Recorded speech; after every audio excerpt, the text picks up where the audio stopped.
ఏ వ్రతం చేయాలన్నా చాలా ఖర్చుతో కూడిన పని అవుతుందండి. అవసరమైతే దాంతోపాటు ఒళ్ళు కూడా హోనం అవుతుందండి. ఖర్చు లేకుండా, ఎలాంటి ఇబ్బంది లేకుండా ఒక గొప్ప వ్రతం ఉందండి. ఖర్చు లేని వ్రతము కమనీయ వ్రతముగా, గొడవలెన్నో మాన్పు గొప్ప వ్రతము.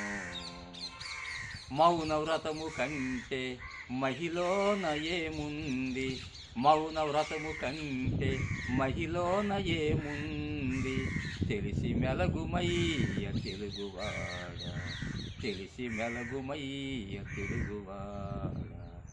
ఇదండి అసలు సిసలైన గొప్ప వ్రతం, మౌన వ్రతం అన్నమాట. ఎంత తక్కువ మాట్లాడితే అంత ఆనందం, అంత ఆరోగ్యం, అంత ఆహ్లాదం అండి.